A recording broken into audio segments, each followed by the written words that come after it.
जय हिंद भाई सभी को। आज का जो क्लास है जीके प्लस साइंस के जो मिक्स क्वेश्चन रहने वाले हैं, जैसा क्लास हमने कल किया था वैसे ही आपके आज 30, 35 या 40 के आसपास जितने अपन पाएंगे उतने क्वेश्चन करेंगे। तो आ जाओ भाई, जल्दी आ जाओ। तो सबसे पहले आपको जो दिखाई दे रहा है सामने, जो जीके और जीएस की क्लास है, तो जो भी बच्चा पहली बार देखता है चैनल को सब्सक्राइब करें और अपने फ्रेंड सर्कल में शेयर करें। तो चलिए आज की क्लास को स्टार्ट करते हैं। और आज की क्लास का जो पहला क्वेश्चन रहने वाला है वो आपके सामने है।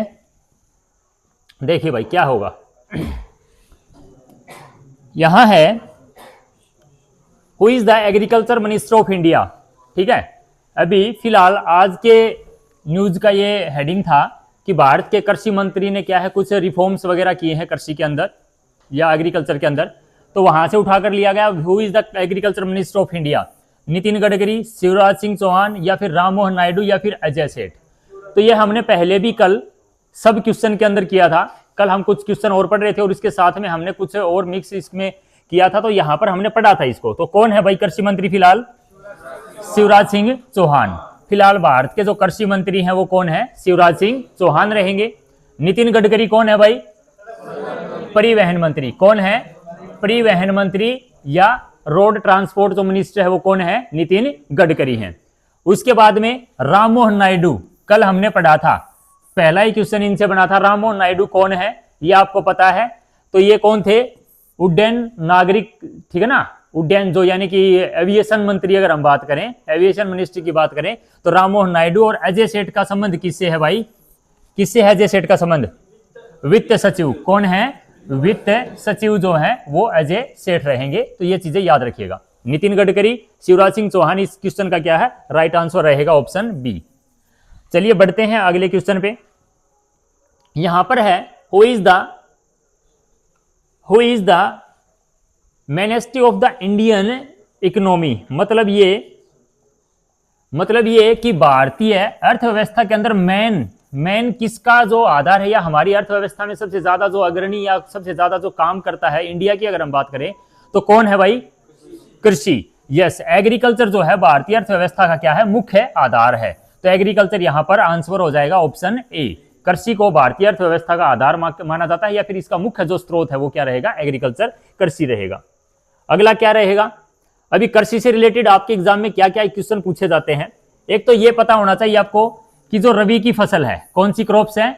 रबी की जो क्रॉप्स है वो कब बोई जाती है? तो ये कब बोई जाती है या कब उगाई जाती है, कब लगाई जाती है? ठीक है ना, तो कब लगाई जाती है? अक्टूबर या नवंबर में। अक्टूबर या नवंबर में लगाई जाती है और मार्च या अप्रैल में काट ली जाती है। कब काटी जाती है?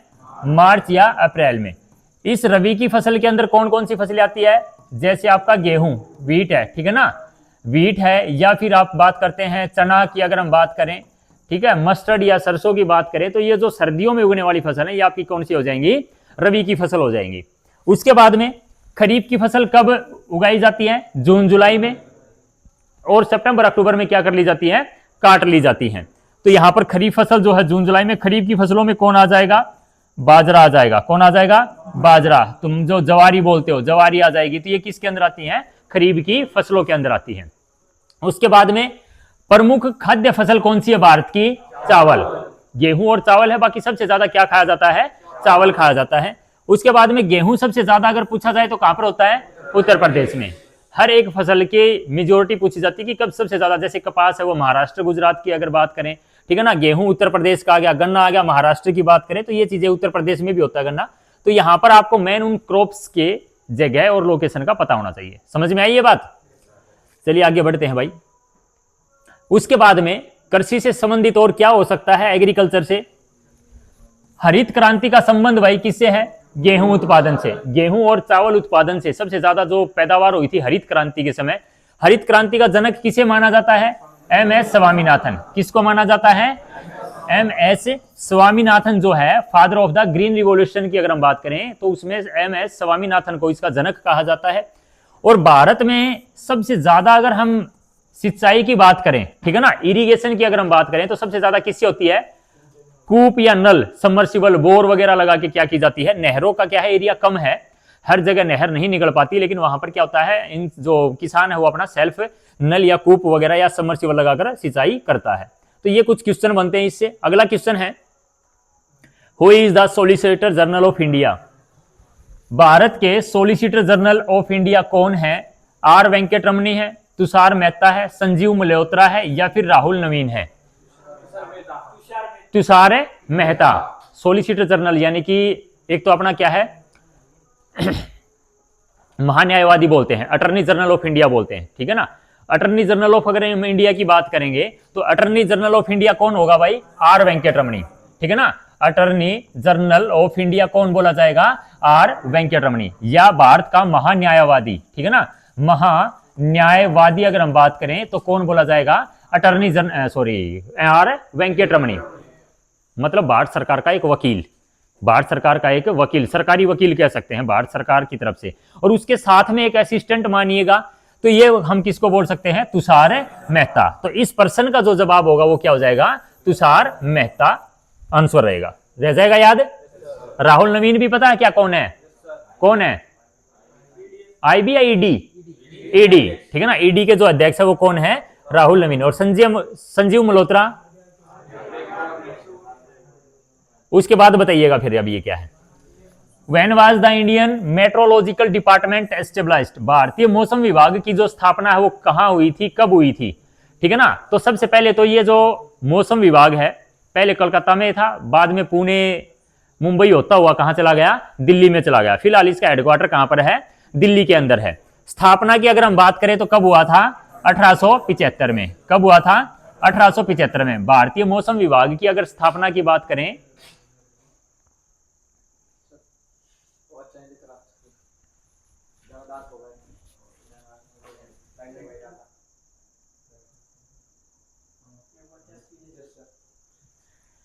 तो ये अभी ठीक है।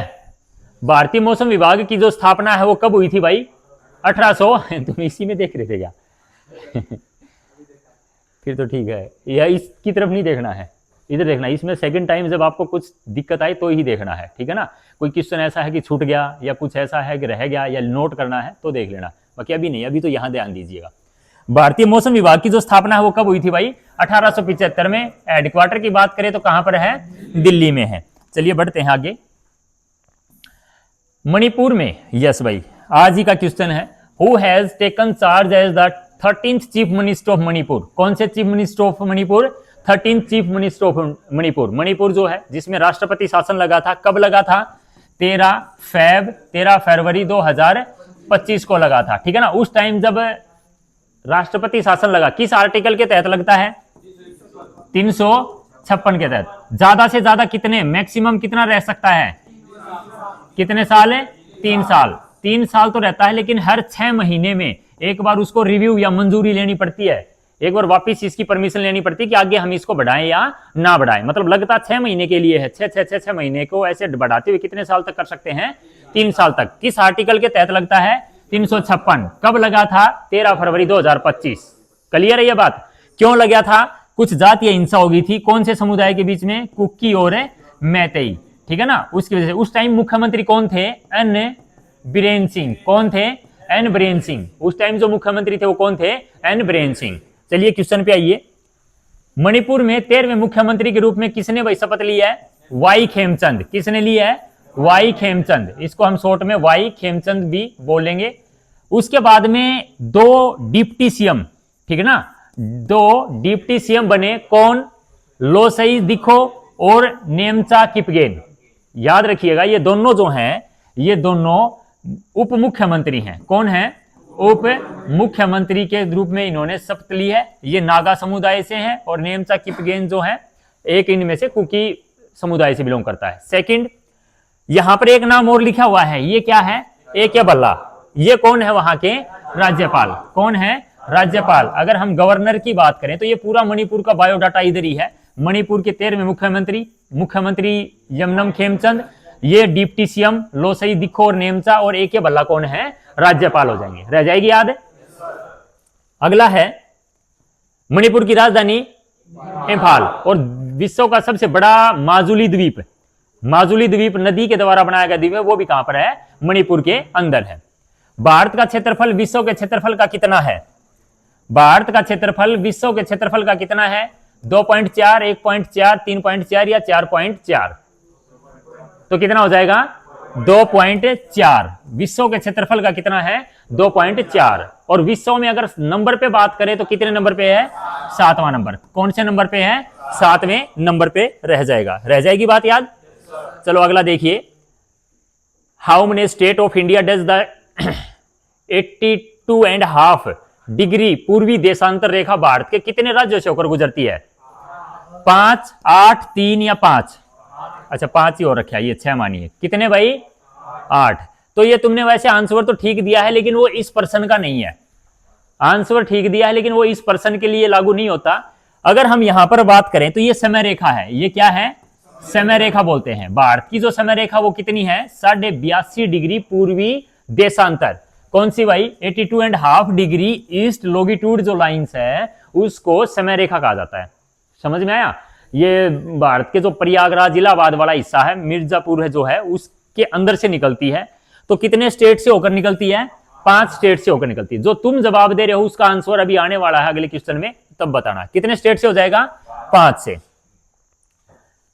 अगर आपसे पूछ लेना है कि समय रेखा कौन सी है तो तुम बताना 82.5 डिग्री पूर्वी देशांतर है। और विश्व की अगर हम तिथि रेखा की बात करें, वर्ल्ड की अगर हम डेट लाइन, एक मिनट सुन लो भाई रही, वर्ल्ड की डेट लाइन 180 डिग्री देशांतर। कौन सी है? 180 डिग्री देशांतर है, इसको बोला जाता है। चलो बताओ, भारत को श्रीलंका से अलग कौन सी जल संधि करती है? कल हमने पढ़ा था, कुछ तटों के नाम पढ़े थे, मालाबार तट, कोक्कण तट, पढ़े थे ना या नहीं याद? पढ़े थे। अब यहां पर पूछी है, स्टेट के बारे में बात की है, which state separate India from Sri Lanka. तो इसको हम क्या बोलते हैं? पाक स्टेट बोलते हैं। क्या बोलते हैं? पाक। पाक जल डमरू मध्य बोलते हैं, पाक स्टेट बोलते हैं। तो भारत को जो श्रीलंका से अलग करती है वो कौन है भाई? पाक जल संधि है। रह जाएगी। अगला है, which percent of the earth is covered by water. पृथ्वी के कितने प्रतिशत भाग पर जल है? 71%। तो कितने प्रतिशत पर हो जाएगा? 71% भाग पर क्या है? जल। और उसमें से पीने योग्य तो बहुत ही कम है, 2 या 4% के आसपास क्या है? पीने योग्य जो पानी है वो है। चलिए आगे बढ़िए। यहां पर है, क्रिप्स मिशन भारत कब आया? When did the Cripps mission came to India. Cripps mission जब फेल हुआ था ना, क्रिप्स मिशन फेल हुआ था ना, तो भारत छोड़ो आंदोलन शुरू हो गया था। क्रिप्स मिशन जब खत्म हो गया, मतलब उसकी बात नहीं मानी गई, तो कौन सा आंदोलन शुरू हो गया था? भारत छोड़ो। तो भारत छोड़ो आंदोलन याद है कब हुआ था? कब हुआ था?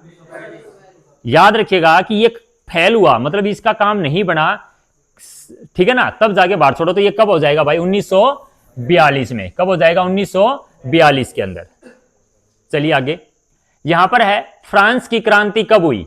व्हेन डिड द फ्रांसीसी क्रांति। कई बार एग्जाम में पूछा जा चुका है, रूस की क्रांति और फ्रांस की क्रांति थी, फ्रांसीसी जो है। तो कौन सा हो जाएगा भाई? When did the French revolution take place. 57 में, 65 में, 89 में या 13 में? 89 में। यहां पर हो जाएगा भाई 89 में। याद कैसे रहेगा? 10 साल चली थी। कितने साल चली थी? 10 साल जुड़ेंगे कितना हो जाएगा? 1799। कितने साल चली थी? 10 साल। 1799 तक चली थी। और स्टार्ट कब हुई थी? 1789 यानी कि 1789 के अंदर। उसके बाद में, अच्छा, रूसी क्रांति कब हुई थी? 1917 में। ये अगर हम रसिया की जो रिवॉल्यूशन की अगर बात करें तो 1917 में, और फ्रांसीसी क्रांति की बात करें तो 1789 में। चलिए आगे देखते हैं। यहां पर है, who is called the father of Indian missile. Indian missile का जनक किसे कहा जाता है? किसे कहा जाता है? यस भाई, भारत में मिसाइल मैन जो है, भारतीय मिसाइल का जनक जो है, ऑप्शन कौन सा हो जाएगा? डी हो जाएगा, डॉक्टर APJ अब्दुल कलाम। अगला है, विश्व का सबसे बड़ा द्वीप कौन सा है? Which is the largest island, island जो है वो कौन सा है? ग्रीनलैंड। उसी पे झगड़ा चल रहा है, उसी पे हुआ था, अमेरिका बोल रहा था हम लेके रहेंगे, ठीक है। तो कौन सा हो जाएगा भाई? ग्रीनलैंड हो जाएगा। अभी किसके पास है? ग्रीनलैंड, कनाडा के साथ, ठीक है ना, कनाडा है उसके साथ लगता है। बाकी अभी ये यहां पर ग्रीनलैंड जो है सबसे बड़ा द्वीप हो जाएगा। और भारत का सबसे बड़ा द्वीप माजुली द्वीप। नदी द्वीप की अगर हम बात करें, नदी द्वीप की बात करें तो माजुली कहां पर है? कहां पर है? मणिपुर। मणिपुर की राजधानी इंफाल। मंत्री, मुख्यमंत्री वाई खेमचंद। कौन है राज्यपाल? ए के बल्ला। भारत का पेरिस किसे कहा जाता है? Which city is known as the Paris of India? Kanpur, Srinagar, Varanasi, Jaipur. Srinagar. Manchester किसको कहा जाता है? भारत का मैनचेस्टर। अहमदाबाद। भारत का स्विट्जरलैंड किसको कहा जाता है? तो सबको जम्मू कश्मीर हो जाएगा। तो यहां पर हो जाएगा जयपुर। कौन हो जाएगा भाई? जयपुर। भारत का पेरिस, उसके मतलब दीवारों के कलर, उसकी वास्तुकला के कारण इसको क्या कहा जाता है? विश्व भारत का पेरिस कहा जाता है। बस भाई आवाज नहीं, आगे देखो। जनसंख्या की दृष्टि से भारत का सबसे बड़ा राज्य कौन सा है? कौन सा है? उत्तर प्रदेश। ऑप्शन क्या हो जाएगा? डी हो जाएगा। ऑप्शन डी, भारत का जनसंख्या की दृष्टि से सबसे उत्तर प्रदेश, और जनसंख्या की दृष्टि से सबसे छोटा सिक्किम। कौन सा हो जाएगा? सिक्किम। भारत के पहले मुख्य न्यायाधीश कौन थे? अभी तो आपको पता है, ये हैं सूर्यकांत जी हैं। कौन है? सुन लो अभी, सुन लो अभी। भारत के जो पहले जो मुख्य न्यायाधीश थे वो एच.जे. हीरालाल जे कानिया थे। हीरालाल जे कानिया, भारत के पहले चीफ जस्टिस ऑफ इंडिया। ठीक है ना। और अभी कौन है? सूर्यकांत। अभी कौन है? सूर्यकांत है, याद रखिएगा। इससे पहले बी.आर. गवई और डी.वाई. चंद्रचूड़ थे। निम्न में से कौन सा अप्रत्यक्ष कर है? पहले तो ये प्रत्यक्ष यानी कि डायरेक्ट और इनडायरेक्ट कर दो प्रकार के कर होते हैं। डायरेक्ट कर हम डायरेक्ट गवर्नमेंट के अकाउंट में पैसा डाल रहे हैं, और इनडायरेक्ट कर जो हमारे किसी न किसी मतलब जीएसटी एक इनडायरेक्ट कर है। कौन सा है? यहां पर क्या पूछा है? निम्न में से कौन सा अप्रत्यक्ष कर है? आयकर है, इनकम टैक्स हम डायरेक्ट देते हैं गवर्नमेंट ऑफ इंडिया। ठीक है ना। ब्याज भी डायरेक्ट ही आरबीआई के पास दायरा है। उसके बाद में निगम कर और जीएसटी, तो ये कौन सा हो जाएगा? जीएसटी हो जाएगा। कौन सा हो जाएगा? जीएसटी। हम चीजें खरीदते हम डायरेक्ट गवर्नमेंट को नहीं देते, हम दुकानदार को देते हैं। दुकानदार कहां? आगे दुकानदार को, वो दुकानदार आगे कहां? 3 लोगों की ओर मदद करता करता आगे जाता है। समझ में आई? बस याद रखो कि प्रत्यक्ष और अप्रत्यक्ष दो प्रकार के कर होते हैं, डायरेक्ट, इनडायरेक्ट। अगला है, which is the world deepest and largest ocean? कौन सा हो जाएगा? प्रशांत महासागर। विश्व, एक बार बोल दिया करो प्रशांत महासागर, 3 बार बोलने से प्रशांत महासागर और गहरा होगा क्या? अभी भी देख। विश्व का सबसे गहरा और बड़ा महासागर कौन हो जाएगा? प्रशांत महासागर। ठीक है ना। प्रशांत महासागर विश्व का सबसे बड़ा भी है और सबसे गहरा भी है, पैसिफिक ओशियन की अगर हम बात करें तो। उसके बाद अगला क्वेश्चन जो है, कर्क रेखा कितने राज्य से होकर गुजरती है? अब समझ में आ गया? वो कौन सी थी? 82.5 डिग्री। कौन सी थी वो? 82.5 डिग्री। उसको हम समय रेखा बोलते हैं। और ये कौन सी रेखा है? कर्क रेखा। कर्क रेखा भारत के कितने राज्यों से होकर गुजरती है? 8। तो तुमने उस टाइम इसका जवाब दिया था। प्रश्न को अच्छे पढ़ के फिर आंसर देना। कर्क रेखा यानी कि ये पृथ्वी है, ये भूमध्य रेखा है, ये कर्क रेखा है, ये मकर रेखा है, ये कौन सी है? कर्क।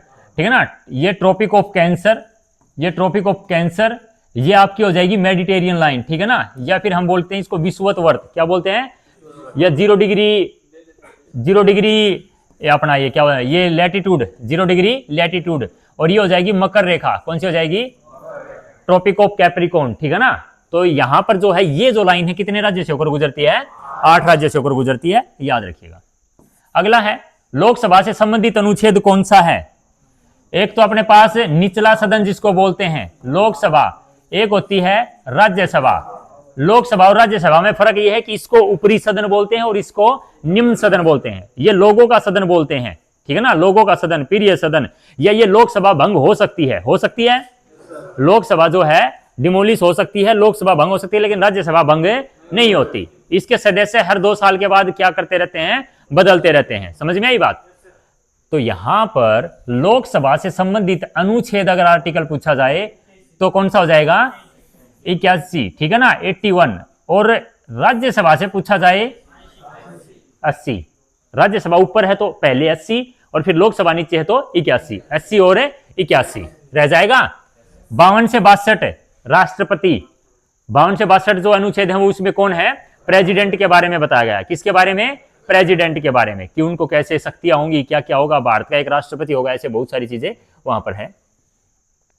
तो ये है भाई आपके, ये जीके का जो पोर्शन था वो आपका कंप्लीट हो रखा है। अभी आप जो साइंस का जो पोर्शन है वो स्टार्ट करिएगा।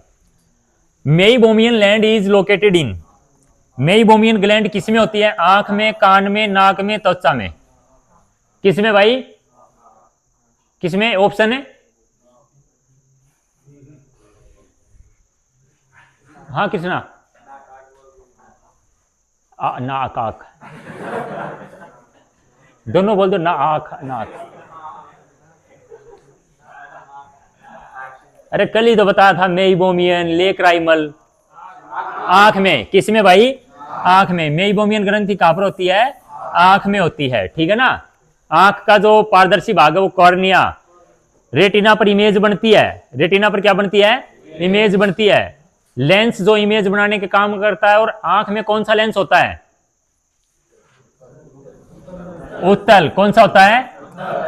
ठीक है ना। एक अवतल होता है, एक उत्तल होता है। यहां पर कन्वेक्स की बात की गई है, कन्वेक्स, और ये बात की गई है कनकेव की बात की गई है। तो आंख में जो है वो कन्वेक्स होता है। तो यहां आंख से संबंधित ऑप्शन हो जाएगा डी ऑप्शन। चलिए अगला क्वेश्चन देखिए। हमारे शरीर का अधिकतम भार किससे बना होता है? The weight of our body is mostly made of, किससे भाई? पानी से। यस, हमारा जो बॉडी का अधिकतम भार है वो किससे बना है? पानी से। कितने प्रतिशत होता है? 60 से 65% के बीच में क्या होता है? मनुष्य के शरीर में पानी होता है। रह जाएगी याद। और मनुष्य के शरीर का सबसे बड़ा अंग कौन सा है? त्वचा है। मनुष्य के शरीर का सबसे बड़ा अंग, पार्ट की बात करें, ऑर्गन की बात करें तो कौन सा है? स्किन, त्वचा है, ठीक है। अगला है, मलेरिया से शरीर का कौन सा अंग प्रभावित होता है? Which of the flowing organ is affected by the malaria? Malaria से कौन सा अंग प्रभावित होता है? ये फेफड़े तेरे को खराब कर रहे हैं क्या? हर रोज तू इसका नाम ले लेता है। कल भी तू फेफड़े ही बता रहा था ना, जब ये पढ़ा रहा था। फेफड़े निकलवा दे, ज्यादा ही दिक्कत दे रहे हैं। तो किसको करेगा भाई? गिरी भाई देख लो, सुन लो। मलेरिया जो रोग है ना, आपके जो स्प्लीन यानी कि प्लीहा और यकृत दो को प्रभावित करता है। सबसे ज्यादा की अगर हम बात करें तो किसको? स्प्लीन यानी कि प्लीहा को क्या करता है? इफेक्टेड करता है।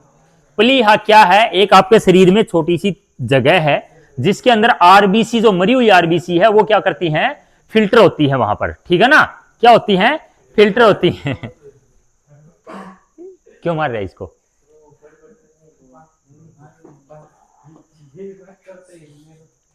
क्या बात समझ में, इसमें समझ लो ना, कल फिर टेस्ट लूंगा फिर दिक्कत आएगी। हैं? तुम्हारा तो वो है घर की मुर्गी दाल बराबर, किसी टाइम कुछ भी बना लो तुम्हारा, है ना। तो समझ लो आराम से। मलेरिया रोग में कौन सा अंग प्रभावित होता है भाई? स्प्लीन होता है, प्लिया होता है। आरबीसी का कब्रिस्तान बोला जाता है, ग्रेवयार्ड। आरबीसी का ग्रेवयार्ड, या फिर इसको क्या बोलते हैं? कब्रिस्तान बोलते हैं, ठीक है ना। आरबीसी का कब्रिस्तान स्प्लीन यानी कि प्लिया को बोला जाता है। अगला देखिएगा, विच of the following is called noble gas? निम्न में से कौन सी नोबल गैस कही जाती है? हाइड्रोजन, ऑक्सीजन, हीलियम या फिर कार्बन डाइऑक्साइड? नोबल गैस मतलब अक्रिय गैस बोलते हैं, ठीक है ना। नोबल गैस में जो सबसे हल्की नोबल गैस है वो कौन सी है? हीलियम है। कौन सी है? हीलियम। यहां पर फिलहाल तो यह पूछा है कि नोबल गैस कही जाती है, तो इसमें से नोबल गैस ऑप्शन सी जो है, हीलियम को नोबल गैस कहा जाता है। सबसे हल्की नोबल गैस अगर पूछे, सबसे लाइटेस्ट अगर हम पूछे, तो ये सबसे हल्की नोबल गैस कौन सी होती है? हीलियम। और भारी कौन सी होती है? रेडोन। कौन सी होती है? रेडोन। सबसे भारी रेडोन का जो प्रयोग है ना, वो कैंसर के उपचार में भी किया जाता है। किसके उपचार में? कैंसर ट्रीटमेंट करना तो रेडोन गैस का प्रयोग किया जाता है। सबसे हल्की गैस कौन सी है? हीलियम हो जाएगी। ये बात याद रहेगी। नोबल शब्द लगा दे तो हीलियम। और अगर आपसे पूछे कि नहीं सबसे हल्की गैस बताओ, नोबल नहीं लगाया, सबसे हल्की गैस, तो फिर तुम क्या जवाब देना? हाइड्रोजन। क्या दोगे? हाइड्रोजन। आवर्त सारणी का पहला ही क्या है? तत्व जो है हाइड्रोजन है। Which of the following substance is used to artificial rain? कृत्रिम वर्षा करवाई जाती है, ठीक है ना। तो उसमें इनमें से कौन सा जो पदार्थ है वो प्रयोग किया जाता है? Silver bromide, ammonium nitrate, silver iodide. Delhi में भी करवाई थी अभी, मीम से बने थे बहुत सारे, ठीक है ना। उस पे दिल्ली में बारिश करवाने का मतलब क्या बोलते हैं, प्रदूषण को कम करने के लिए वो क्या बोलते हैं। लेकिन इसके लिए क्या है, 60 से 70% क्लाउडिंग होनी चाहिए ऊपर, ठीक है ना। अगर क्लाउड नहीं और हम ऐसे देखेंगे साफ मौसम है चलो बारिश करवाते, तो ऐसे बारिश है नहीं होगी। तो इसमें जो प्रयोग किया जाता है वो है आपका सिल्वर आयोडाइड। क्या है भाई? Silver iodide. सिल्वर आयोडाइड का प्रयोग किया जाता है। कार्बन डाइऑक्साइड का प्रयोग किया जाता है, नमक का प्रयोग किया जाता है, कुछ ऐसे तत्व, पोटेशियम आयोडाइड का प्रयोग किया जाता है। बट यहां पर का आंसर क्या हो जाएगा? सिल्वर आयोडाइड हो जाएगा। अगला क्वेश्चन देखिए, 1 ग्राम वसा में कितने कैलोरी ऊर्जा होती है? 1 ग्राम वसा में, 1 ग्राम वसा में कितने कैलोरी? 1 कैलोरी में जूल पढ़ा होगा तुमने, 1 कैलोरी में कितने जूल होता है वो पढ़ा होगा। मैंने पूछा 1 ग्राम वसा में कितने कैलोरी ऊर्जा होती है? 9.3 किलो कैलोरी जो है उसमें 1 ग्राम किसमें होती है? वसा यानी कि फैट के अंदर होती है। और ये जो तुम नीचे पढ़ पा रहे हो, ये 1 कैलोरी इज इक्वल टू कितना हो जाता है? 4.2 जूल होता है। पढ़ा है ना पहले ये? 1 calorie is equal to 4.2 joule, और नहीं तो फिर यहां पर 9.3 किलो कैलोरी। अगला क्वेश्चन देखिए, यहां पर है ELISA test is perform to test. ELISA परीक्षण किस बीमारी के लिए किया जाता है? एलिसा परीक्षण किस बीमारी के लिए? मधुमेह, अक्षय रोग, एड्स या फिर हैजा, किस रोग के लिए किया जाता है? एड्स रोग के लिए किया जाता है। किसके लिए किया जाता है? एलिसा जो टेस्ट है वो किस बीमारी के कारण है? एड्स। किसके कारण होती है? HIV वायरस के कारण। किसके कारण है? HIV वायरस के कारण क्या होती है? एड्स। और इसकी जो जांच की जाती है वो किसके द्वारा? एलिसा टेस्ट के द्वारा किया जाता है। अगला है, दूध से दही बनने वाले एंजाइम का नाम क्या है? इसीलिए मैंने ये दो डाल रखे हैं, इसीलिए ये दोनों चीज डाल रखे हैं। मेरे को पता तुम पहले ही लैक्टोबैसिलस दिमाग में रखोगे, लैक्टोबैसिलस, दही लैक्टोबैसिलस। यहां पर है दूध से, पहले तो ये पढ़ो क्या है और फिर ये पढ़ो क्या है। अगर इसकी जगह लिखा होता बैक्टीरिया, क्या लिखा होता? तो तुम्हें ए को आंसर कर देते, फिर तो कर देते। बट यहां पर क्या लिखा हुआ है? एंजाइम। तो इसके लिए आंसर कौन सा हो जाएगा? रेनिन। कौन सा हो जाएगा? रेनिन। हमारे पेट के अंदर होता है। जैसे तुम लोगों ने कई बार देखा होगा, बच्चा दूध पीता है और दूध के बाद वापस वोमिट करता है, वापस दूध कई बार निकलता है तो वो फटा फटा सा नजर आता है ना। तो मतलब उसके दूध के अंदर क्या मिल गया था? रेनिन। और वो दही जैसा बन के निकलता है ना। तो बस याद रखिएगा, वो रेनिन जो है वो दूध से दही का बनाने का काम किसके अंदर करता है? पेट के अंदर करता है। ये एक एंजाइम है, या ये कहिएगा कि दूध को पचाने में मदद करता है। दूध को जो डाइजेशन करता है वो कौन करता है? रेनिन करता है। और अगर दूध से दही, जैसे हम घरों में बनाते हैं, रात को दूध जब लगाते हैं और सुबह दही बनता है, तो वो किसके कारण है? लैक्टोबैसिलस के कारण। किसके कारण है? लैक्टोबैसिलस के कारण। अगला है, which of the following device is used to converting AC to DC। प्रत्यवर्ती धारा को एक दिश धारा में बदलने के लिए किस उपकरण का प्रयोग? AC करंट जो अपने घरों में होता है उसको DC में बदलने। मोबाइल का जो चार्जर होता है ना, AC में लगाते हो और आउटपुट क्या आती है? DC आती है। मोबाइल को डायरेक्ट चार्ज लगा दोगे क्या? जैसे कि कहीं पोल लगे हुए हैं, ट्रांसफार्मर लगे हुए हैं, जोड़ दो अपने वायर, इसमें हो जाएगा। AC करंट से नहीं होता, किससे होता है? DC से। AC से DC में बदलने के लिए क्या चाहिए भाई? रेक्टिफायर। क्या चाहिए? क्या चाहिए? अरे भाई मोबाइल चार्जर तो देखा ना, रेक्टिफायर। और अगर हम बोलें कि DC से AC में बदलो, तो ये रखे आपके सामने इन्वर्टर। क्या होता है? बैटरी में कैसा करंट है? DC। कैसा करंट है? बैटरी में DC करंट है। और इससे अपने घरों के फैन वैन लाइट वाइट जलती है कि नहीं जलती? तो वो AC में बदल के देता कौन? इन्वर्टर। याद रह जाएगा? यस। अगला है, ऑक्टेन नंबर में किसकी गुणवत्ता मापने के लिए किया जाता है? दो होते हैं, एक ऑक्टेन और एक सीटेन। तो यहां पर मैं डायरेक्ट ही बता देता हूं, ऑक्टेन में मापी जाती है पेट्रोल की शुद्धता। किसकी मापी जाती है? और सीटेन में मापी जाती है डीजल की। किसकी भाई? तो याद रखो, ऑक्टेन में किसकी भाई? पेट्रोल की। और सीटेन में किसकी? डीजल की, जो प्योरिटी को मापा जाता है। अगला देखिए क्वेश्चन, यहां पर है, आकाश नीला दिखता है जिसका कारण क्या है? आकाश का नीला दिखना किसके कारण है? प्रकाश का प्रकीर्णन, प्रकाश का विवर्तन, अपवर्तन या फिर परावर्तन, reflection of light, refraction, diffraction या स्कैटरिंग। पहला नंबर हो जाएगा प्रकाश का जो फैलना होता है उसकी वजह से, तो ऑप्शन कौन सा ठीक होगा? ए, स्कैटरिंग ऑफ ए लाइट। जब प्रकाश का एक रंग जैसे विबग्योर, वोयलेट, इंडिगा और बैंग ब्लू कलर जो आसमान में फैल जाते हैं, फैलाव हो जाता है, तो इसकी वजह से क्या होता है? प्रकीर्णन बोलते हैं उस घटना को। और इसे आकाश कैसा दिखाई देता है? नीला दिखाई देता है, ठीक है ना। सूर्य भी हमारे को लाल दिखाई देता है सुबह और शाम, ये भी प्रकाश की इसी घटना के कारण है। Which of the following is not a plant product? निम्न में से कौन सा पादप, पादप मतलब जो पौधे से प्राप्त नहीं किया जाता, लेबोरेटरी में तैयार किया जाता है। पहले तो ये देखो पौधों से क्या क्या तैयार होता है। कैफीन किस में पाया जाता है? कॉफी के अंदर। पिपरीन काली मिर्च, पिपरीन किसके अंदर है? ब्लैक पेपर होता है ना उसके अंदर। निकोटीन किसके अंदर है? तंबाकू। तो बचा कौन है? सचरीन। तो ये सचरीन जो है लेबोरेटरी में तैयार किया जाता है, पौधों से प्राप्त नहीं होता। कौन सा ऑप्शन हो जाएगा? D option. कौन सा ऑप्शन है? D option. गठिया रोग हमारे शरीर के जोड़ों में निम्नलिखित से किसके कारण होता है? कल भी बताया था। Arthritis is caused by the deposition of which one of the following joint in our body? Urea, uric अम्ल, एल्बुमिन या फिर कोलेस्ट्रॉल? यूरिक अम्ल क्या हो जाएगा? यूरिक अम्ल। यूरिक एसिड हमारे अगर शरीर में बढ़ गया ना तो इससे हमारे कौन सा रोग हो जाएगा? गठिया रोग हो जाएगा। तो ऑप्शन कौन सा हो जाएगा?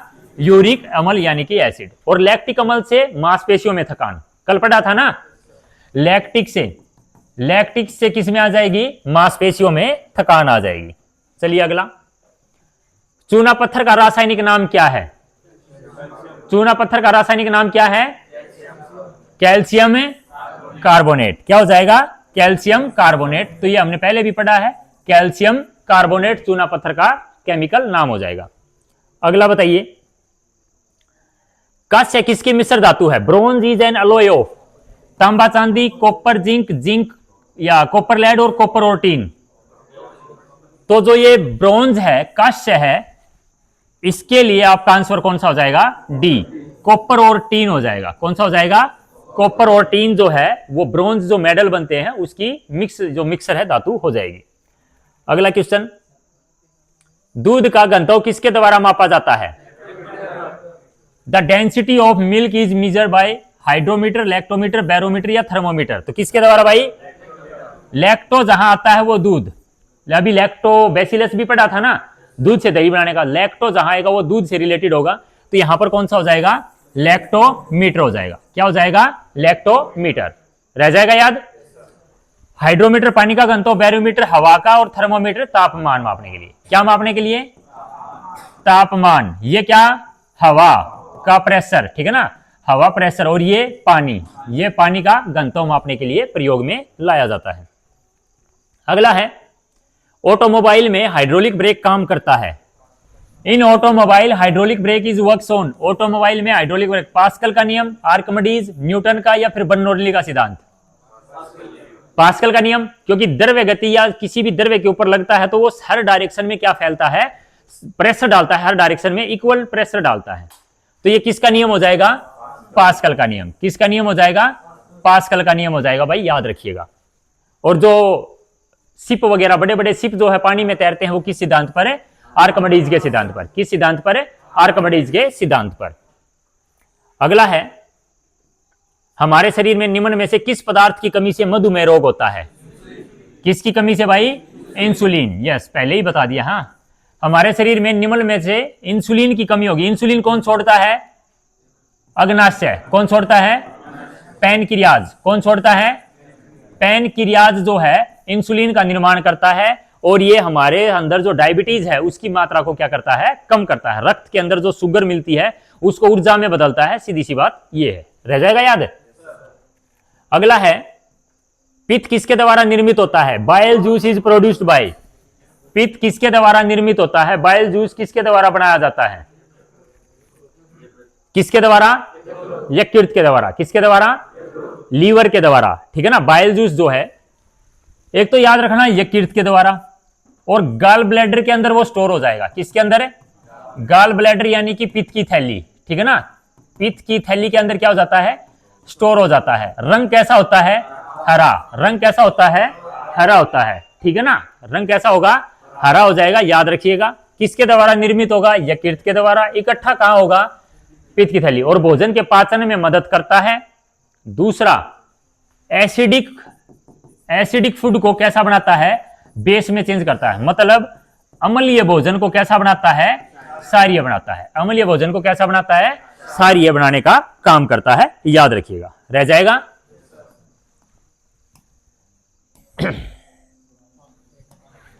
पढ़ो भाई।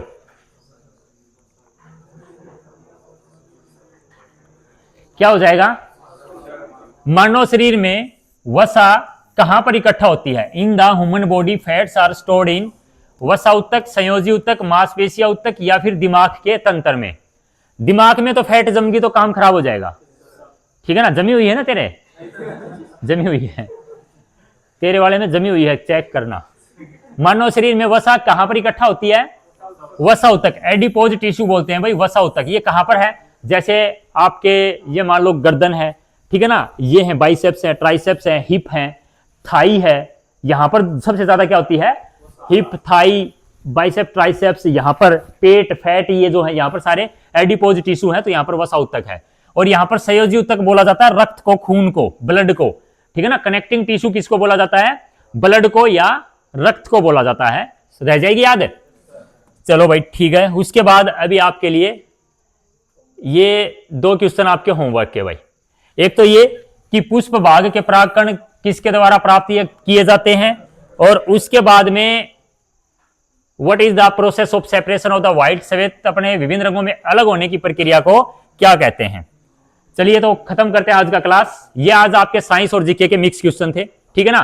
फिर वही है कि आप लोग इनको जब देखते हो तो आप नोट जरूर करें, ऑप्शन लिखने की जरूरत नहीं है, ठीक है ना। इनको आंसर को, क्वेश्चन को लिखिएगा और साथ में उसका आंसर टिक कर लीजिएगा, ताकि आपके नोट्स प्रिपेयर होते चले और बनते चले, ठीक है ना। चलो मिलते हैं अगली क्लास के लिए, तब तक के लिए जय हिंद।